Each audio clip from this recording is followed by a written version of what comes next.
अंतरराष्ट्रीय खबरों के अंदर नॉर्थ कोरिया धूम मचा रहा है। धूम किस प्रकार से मचा रहा है? अब तक तो हम सुनते आते थे कि नॉर्थ कोरिया ने मिसाइल का परीक्षण किया।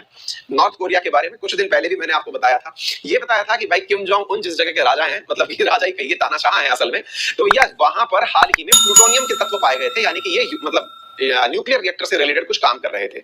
रिसेंटली इंटरनेशनल डिप्लोमेसी में एक जबरदस्त चीज ये देखी गई कि इनके ऊपर जो दबाव बनाने का प्रयास किया जा रहा था, क्योंकि मैंने आपको पहले भी बताया था कि नॉर्थ कोरिया ने जो हाल ही में कहा कि वो न्यूक्लियर कार्यक्रम फिर से शुरू कर दिया है, कहा नहीं, अंतरराष्ट्रीय एजेंसी ने कहा है कि उसने काम शुरू कर दिया, वो एक पावर टेक्निक थी, प्रेशर बनाने के लिए किया गया कार्य था अमेरिका के ऊपर। लेकिन अमेरिका ने तब भी नॉर्थ कोरिया से कोई बात नहीं की।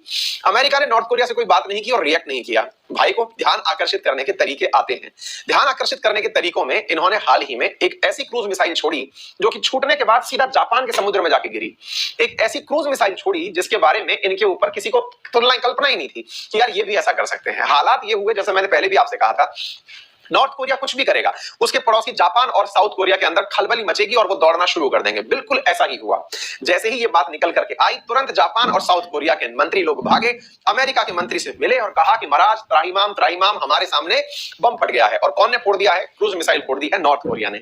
लेकिन इस बार एक चीज और भी बहुत इंटरेस्टिंग थी, और इंटरेस्टिंग ये कि इस बार साउथ कोरिया ने एक अलग एटीट्यूड अपनाया। अलग एटीट्यूड क्या अपनाया कि नॉर्थ कोरिया का जो मित्र है, मित्र बोले तो चाइना, क्योंकि नॉर्थ कोरिया कहा जाता है कि चाइना के द्वारा पाला हुआ टॉमी है, यानी चाइना के द्वारा कही हुई बातों को ही नॉर्थ कोरिया करता है। यानी उसने एक अपना आदमी बना रखा है कि तुम हंगामा करो, तुम थप्पड़ मारोगे, हम पुचकारने आ जाएंगे, उस टाइप से। साउथ कोरिया ने इस बार एक गजब स्ट्रेटेजी अपनाई है। स्ट्रेटेजी क्या अपनाई है कि वो जाकर के चाइना से मिल लिया पहले ही, साउथ कोरिया, कि देखिए इसने मिसाइल चलाई है।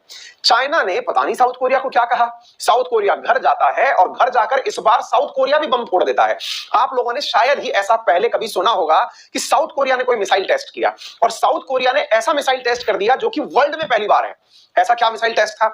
उसने पानी के भीतर से, यानी सबमरीन से बम चलाया। बोले ऐसे तो इंडिया वाले भी चला लेते हैं। अरे भैया, इंडिया वाले जो चलाते हैं वो न्यूक्लियर बॉम्ब कैपेबल होता है, यानी हम नाभिकीय बम ले जाने वाली क्षमता भी रखते हैं उसके साथ में, बैलिस्टिक मिसाइल के साथ में, जो पानी के अंदर से चलाई जाती है।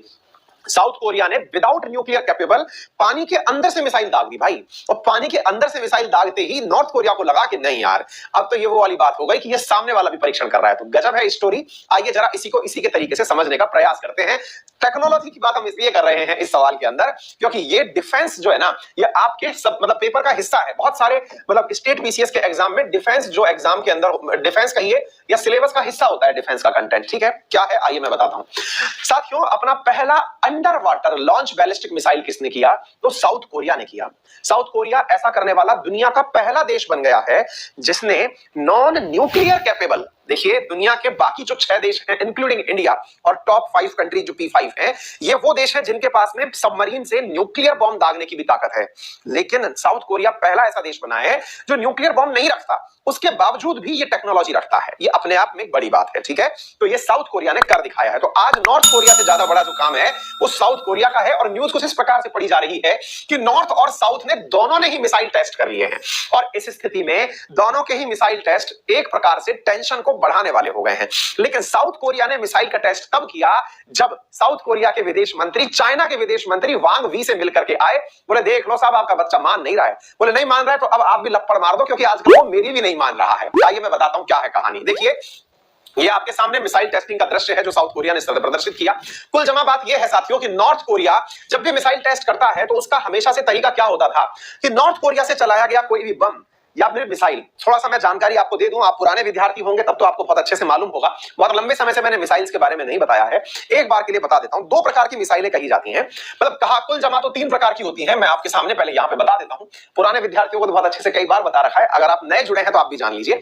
मिसाइल 2 प्रकार की होती है मेनली। एक मिसाइल होती है जिसे आपने चलाया और चलाने के बाद में यह आसमान की यात्रा पर निकली और निकल करके नीचे धरती पर आई और आकर के जो अपना टारगेट था उसको उड़ा दिया। यानी कि यात्रा के दौरान अगर मिसाइल ने परवलयाकार बोले तो इसने अगर इस प्रकार की आकृति ट्रेवल करी तो इस आकृति को बैलिस्टिक मिसाइल सिस्टम कहा जाता है।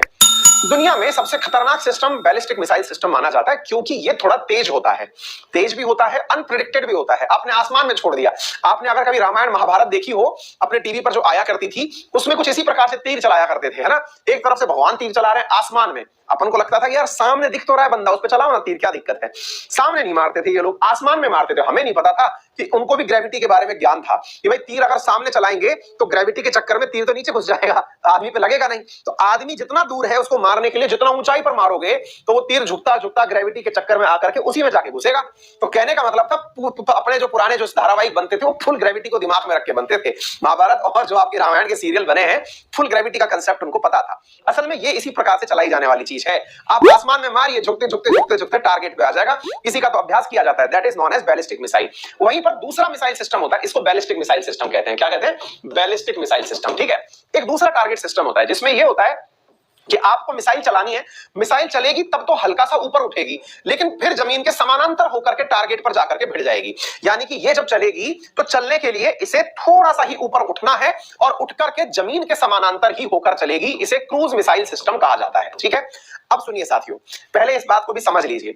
नॉर्थ कोरिया के ऊपर दो चीजों के लिए सैंक्शंस लगे हुए हैं, यानी दुनिया वालों ने कह रखा है कि तुम्हारे साथ हम जब तक व्यापार नहीं करेंगे। बोले कब तक नहीं करोगे? बोले तब तक नहीं करेंगे जब तक तुम अपना न्यूक्लियर बॉम्ब और बैलिस्टिक मिसाइल सिस्टम बंद नहीं कर देते। दो बातें समझिएगा। यूनाइटेड नेशन सिक्योरिटी काउंसिल ने नॉर्थ कोरिया पर दो चीजों के लिए पाबंदी लगा रखी है। पहला पॉइंट किसके लिए लगा रखी है? पहला पॉइंट है कि तुम न्यूक्लियर बॉम्ब नहीं फोड़ोगे, नंबर एक। नंबर दूसरा पॉइंट, अगर तुमने बैलिस्टिक मिसाइल सिस्टम यूज किया तो हम तुम्हारे साथ में व्यापार नहीं करेंगे। तो भाई इसके ऊपर ऑलरेडी सैंक्शंस लगे हुए हैं, प्रतिबंध लगे हुए हैं। ये दुनिया के किसी भी देश के साथ में बॉर्डर को क्लोज करके रखा हुआ है, अपना किसी से बातचीत नहीं चल रही है, कोई इससे कोई खरीद नहीं रहा है, कुछ बेच नहीं रहा है, हालत खराब है इसकी, है ना।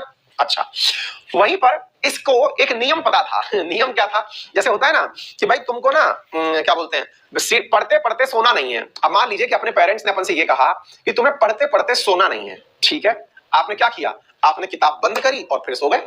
तो आपके पिताजी आए, आपसे पूछने लगे कि यार तुमने ये क्या किया, तुम सो क्यों रहे हो? तुमसे कहा था ना पढ़ते पढ़ते नहीं सोना है। तो तुमने क्या कहा? पापा आपने कहा था पढ़ते पढ़ते नहीं सोना है, मैंने तो किताब बंद कर दी, अब तो मैं पढ़ ही नहीं रहा, अब तो मैं सो सकता हूं। यानी आपको नियम पता था कि नियम को तोड़ना कैसे है। इसी प्रकार से नॉर्थ कोरिया को भी नियम पता था कि बोले तुम लोगों ने दो चीजों की मना की है, एक न्यूक्लियर बॉम्ब की मना की है, दूसरा बैलिस्टिक मिसाइल की मना की है, लेकिन क्रूज की तो मना नहीं करी है ना। बोले हाँ। तो बोले क्रूज तो चलाऊंगा। और ऐसी स्थिति में भाई इसने क्रूज मिसाइल चला दी। और ये क्रूज मिसाइल जो है ये हाल ही में नॉर्थ कोरिया ने चलाई और स्ट्रेटेजिकली इंपॉर्टेंट मिसाइल चलाई। अब आप पूछेंगे कि ये स्ट्रेटेजिकल क्या होता है भाई? स्ट्रेटेजिकल मिसाइल सिस्टम क्या होता है? रणनीतिक रूप से महत्वपूर्ण कैसा सिस्टम होता है? तो भाई इसने ऐसा किया कि नॉर्थ कोरिया से मिसाइल चलाई और गई कहां पर? जापान के पानी में जाके गिरी। मतलब चलाई बिल्कुल जापान को टारगेट करके। भाई एक अपने कहावत है ना कि भाई फेंक जहां तक भाला जाए, तो ये करता क्या है? बैलिस्टिक मिसाइल छोड़ेगा तो जापान के सामने फेंकेगा, और फिर अगर बैलिस्टिक नहीं भिजवाओगे भाई या तो उड़ती हुई जाएगी, खै सीधी जाएगी जापान में ही। जापान को क्यों परेशान करता है ये? क्योंकि याद होगा मैंने कुछ ही दिन पहले आपको बताया था, उसका वीडियो भी मैं पिन करवा देता हूं कि क्यों अमेरिका दुनिया की महाशक्ति है। याद करिएगा, मैंने हाल ही में एक वीडियो पढ़ाया है आप लोगों को, एक इशू बताया है जिसमें मैंने आपसे कहा था कि अमेरिका दुनिया की महाशक्ति इसलिए है क्योंकि उसने दुनिया के 80 देशों में अपने वो बना रखे हैं, क्या कहते हैं ना, लॉन्च पैड बना रखे हैं या बेस बना रखे हैं। उनमें भी सबसे ज्यादा जो बेस बना रखे हैं उसने, वो जापान में बना रखे हैं। तो असल में अमेरिका जो है वो जापान उसका सेकंड होम है, और अमेरिका का थर्ड होम जो है वो साउथ कोरिया है। तीन ही तो देश है दुनिया में जहां अमेरिका के सबसे ज्यादा बेसिस बने हुए हैं। लगभग 40,000 से ज्यादा सैनिक एनी टाइम अमेरिका के जापान में रहते हैं। तो ये टारगेट किसको करता है? जापान को टारगेट करता है। खैर इधर की तरफ बैठ के साउथ कोरिया को करता है। इन दोनों को तंग करने के पीछे इसका लॉजिक केवल कितना है कि भैया अमेरिका को तंग करना है। क्यों करना है?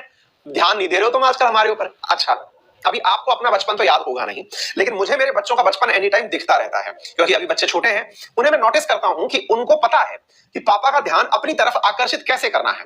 पहले तो वो प्यार से बोलेंगे, मतलब बोलते रहेंगे, आपको टोकते रहेंगे, कहते रहेंगे, कुछ ना कुछ बोलते रहेंगे। आपने अगर नहीं ध्यान दिया तो फिर उनको और बहुत सारे तरीके पता है, जिनमें सबसे पहला तरीका है रोना। अगर रोना उन्होंने शुरू कर दिया तो आप इरिटेट होकर के उनके ऊपर ध्यान देंगे। तीसरा, अगर वो रोना नहीं चाहते, उनको लग रहा है कि रोना थोड़ा इंटरेस्टिंग नहीं बचा आजकल, फैसिनेटिंग नहीं है, क्या रोना, फालतू में एनर्जी वेस्ट होगी, तो उन्हें तरीके पता है। पापा का फोन कहीं भी रखा है उसको हाथ में लेके घूमना शुरू कर दो ताकि इनको अपने आप टेंशन होगी कि फोड़ ना दे। अच्छा, तीसरा, कोई भी कुछ भी ऐसा काम जिसकी मना कर रखा है कि बेटा इन शीशों को मत छेड़ना, टूट जाएंगे, उन्हीं के पास जाकर के स्केच बनाना शुरू कर दिया। अचानक ध्यान दोगे, एग्जैक्टली इसको पता है कि क्या करना है।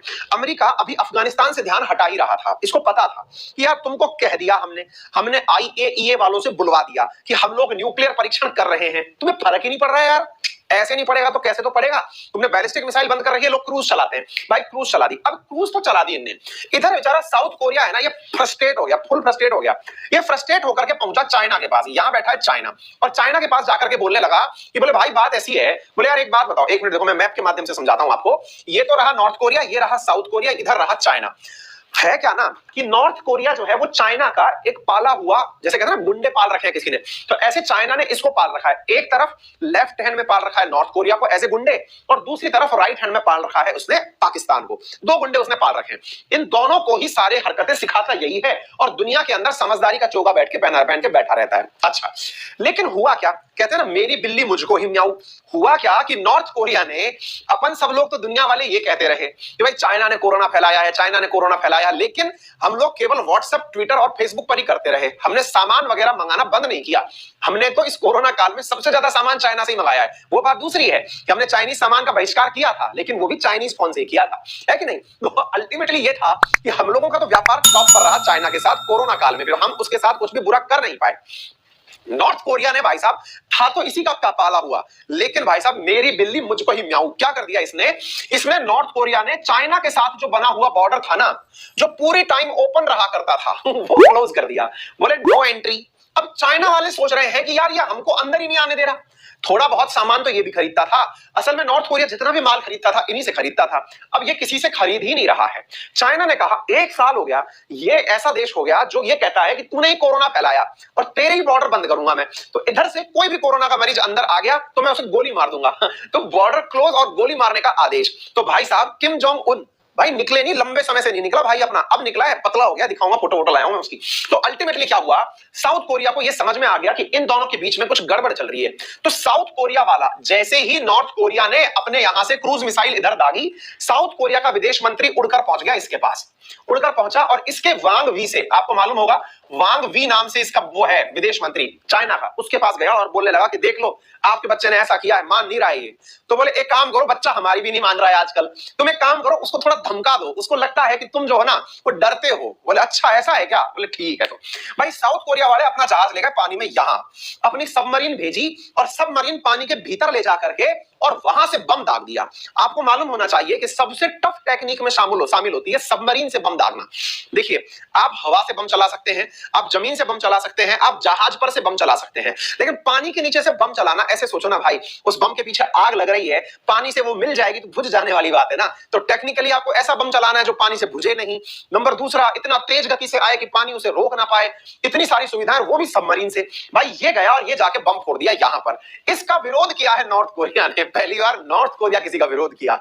अरे बाबा ये क्या था, इसने हमारे साथ क्या कर दिया। तो अब नॉर्थ कोरिया को लग रहा है कि चाइना ने इसको भड़काया है। कहने का कुल जमा बात यह है कि इन दोनों के अंदर दिक्कत ये हो रही है कि नॉर्थ कोरिया ने जैसे ही ब्लास्ट किया, जापान, यूएस और साउथ कोरिया पहले आपस में मिले, क्रूज मिसाइल का परीक्षण किया, तब नॉर्थ कोरिया जो है उसने अपना न्यूक्लियर रिएक्टर वापस ओपन कर दिया था। अब इधर की तरफ आप देखिए तो ये दोनों विदेश मंत्री आपस में मिल रहे हैं, मिलते ही इन्होंने बम ब्लास्ट कर दिया। अच्छा अभी रिसेंटली थोड़े दिन पहले ही ये जो अपना क्या बोलते हैं किम जोंग उन है, इनकी दर्शन प्राप्त हुए थे, हम ये वीडियो लेके आए थे यार, हाँ चल गया है। अब आप देखिए ये दृश्य भी अद्भुत था। इन्होंने पहली बार नॉर्थ कोरिया का जो था फाउंडेशन डे मनाया, 73वां फाउंडेशन डे मनाया, शायद आपको विजिबल हो रहा हो, यहां पर बकायदा आपको सैनिक दिख रहे हैं। अभी 7 सितंबर की बात है, इन्होंने अपना फाउंडेशन डे मनाया। ये भाई पतला हो गया, डाइटिंग वाइटिंग चल रही है। अब देखो इस दृश्य को जरा फील करो, मतलब कितना ज्यादा मैन्युफैक्चर्ड आदमी है ये पूरी तरह से अपने जो मतलब लोग हैं उनसे तालियां बजवाना कंटिन्यू है, बच्चे जबरदस्ती उछल रहे हैं, समझ नहीं आ रहा है कि वो किस बात की खुशी मना रहे हैं, ठीक है। ये सबको फोकस करके देख रहा है, और तो और इसने एक मैसेज दुनिया को भेजा कि ये कोरोना के लिए कितना संजीदा है। यानी एक और मैसेज ने ये भेजा कि हमारी जो सेना है वो ऐसे वारफेयर के लिए तैयार है। ये देखिए इसके प्यार में लोगों के हाल क्या क्या हो गए भाई साहब। यहां पर हेल्थ वर्कर्स बंदूक के लिए खड़े हैं और जो सैनिक हैं वो यहां पर इस प्रकार का हेलमेट पहन के चल रहे हैं। अब ये है क्या भाई साहब, फुल बॉडी कवर है एक ऐसे समय के लिए कि अगर कभी बायोलॉजिकल वार हो जाए या कभी केमिकल वॉर हो जाए तो हम उसके लिए तैयार हैं। देखिए दुनिया की किसी भी सेना ने अभी तक ये वाली प्रिपरेशन शो नहीं करी। कि वो केमिकल वॉरफेयर और थम्स अप और कर रहा है भाई, समझे, केमिकल वॉरफेयर और बायोलॉजिकल वॉरफेयर के लिए तैयार हैं। ऐसा कभी अभी तक किसी सेना ने प्रदर्शित नहीं किया, लेकिन इनकी सेना ने किया कि हम तैयार हैं। इन्होंने हेल्थ वर्कर्स को तो पकड़ा दी बंदूकें और सेना को पकड़ा दिए कपड़े कि बेटा तुम पूरी तरह चलो कि अगर कुछ होता है तो हम इस प्रकार से करेंगे। यानी बच्चों को चाइल्डहुड से ही आर्मी की ट्रेनिंग साउथ वाले पूरी तरह से मॉडर्न बना के रखते हैं। कुल जमा बात यह है कि नॉर्थ कोरिया साउथ कोरिया के बीच की जो टेंशन है वो इस समय एक बहुत बड़ी टेंशन बन चुकी है। जल्दी ही उसको लेकर के कोई निर्णय आने ही वाला है। ये सारी माहौलबाजी आपको इसलिए पढ़ाई जा रही है क्योंकि साउथ कोरिया ने पहली बार रिटेलिएट किया है। रिटेलिएट से मतलब हुआ कि उसने बदले की कार्रवाई की है। अब तक साउथ कोरिया चुप था। साउथ कोरिया का चालू होना ही इस समय पूरी दुनिया के लिए टेंशन है। नॉर्थ कोरिया को तो लोगों ने ग्रांटेड ले रखा था कि कोई नहीं, इसका मतलब ध्यान आकर्षित करने का तरीका है। लेकिन जैसे होता है ना कि भाई पापा ने बच्चे को पीट क्यों दिया, अब पीट दिया तो फिर ध्यान आकर्षित होगा कि इसका मतलब बच्चे ने कुछ गड़बड़ जरूर की थी। तो साउथ कोरिया का बम ब्लास्ट करना इस कोरियन पेनिनसुला के अंदर बढ़ती हुई टेंशन को दर्शाता है। आपके लिए